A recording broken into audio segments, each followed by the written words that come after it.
into what I ended up writing. But just that idea that you could be in combat, you know, under fire, see one of your buddies go down, be reasonably sure that he was dead, and then leave because you had to for your own safety, and then later find out that maybe he was, maybe he wasn't. That like is like stuck in me, you know, like I couldn't get it. It just like stuck. So it's when things like that stick that they become inspiration in a certain way.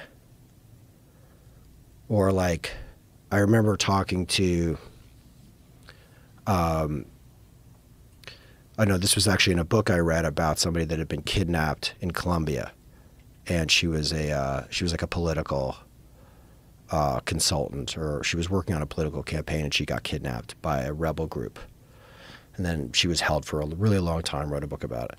One of the things that she talked about in her book was that like a week into her kidnapping, she met a very senior guy in the rebel camp.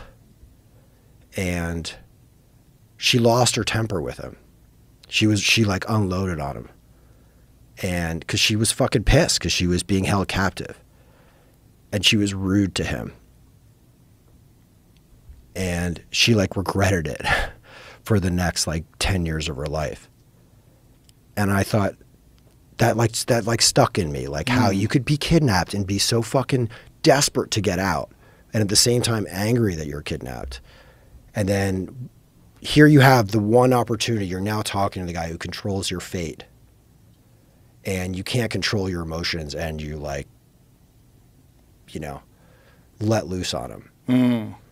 And that's just like a very human thing, right? So like, it's just accumulating. I kind of like scour out there and accumulate all these moments that seem real to me and that seem like illuminative of something else bigger. And then when I have enough of those, I start writing. So it's sort of like let it build in your mind until it's something you kind of have to get out. Yeah, and it's like a delicate moment. Like, how do you know when you have too much?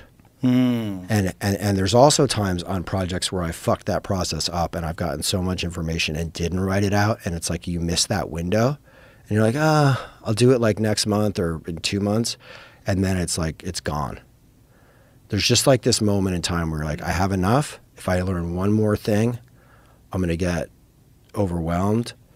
And that's the moment when you have to say, okay, I'm going to put it all down. I'm going to now go into a place which is not, because I can intellectualize about all this stuff a lot and talk about like the different theoretical pieces of it, but where you just let that go and you follow your instincts, and you're hoping that like your sense of truth or my sense of truth is like what's guiding it. I don't mean truth like this shit really happened. I don't mean like truth like a set of facts, but I mean like a artistic truth, like a meaningful depiction of human life truth. And you just hope that you have like,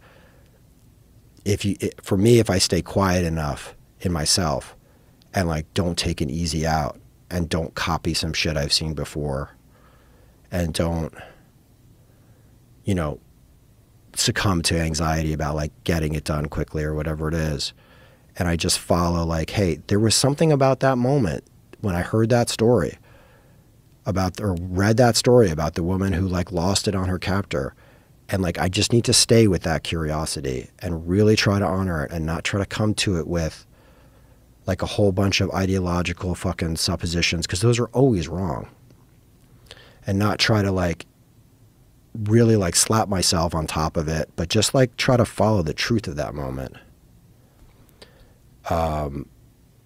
Which is a hard thing to do. Like you have to be very relaxed and have a lot of like faith in yourself and stuff. And then you just got to do that over and over and over again. You know, and if it's 10 hours, it's like, oh my God, it's 600 pages of fucking scripts. I mean, I had a writer's room and writers helping me, but ultimately I ended up rewriting a lot of it. So that's kind of the process. And sometimes it's better to be, you know, at home and like totally comfortable in my like setup, and I have everything really how I need it to be. And sometimes the stuff I write like in the back of a pickup truck bouncing on a jungle road on the way to set is like just as good, if not better. Where there's like a gun to my head and someone's saying like, we're going to be on set in 5 minutes and you need to finish the scene. And I'm like, you know, sometimes the pressure creates like a kind of like, I don't know, like a kind of like force. A window of creation. Yeah. Yeah. Yeah. And I'm sure it's the same way with all writers. Like, oh, I don't know how other people work, but it can, I mean, I grew up like having to write for money, like as a journalist, like you get paid by the word. So I learned to write like on a fucking subway, you know, you do it wherever you have to do it. But I think that process before you start typing is also writing. That process of thinking about it, even though you're not physically like putting words in order, it's part of the whole imaginative enterprise. And it's an important part for me to like sift out the I hesitate to keep using this word truth, but to sift out whatever might be authentic from all the other influences. And if I find myself doing something that feels like, hey, I'm really just doing this because I copied somebody, because I saw a scene like this in another movie. I mean, there's 1 or 2 instances where I like rip somebody off in this show, but by and large, if it felt like I was ripping somebody off, I like won't allow myself to do it.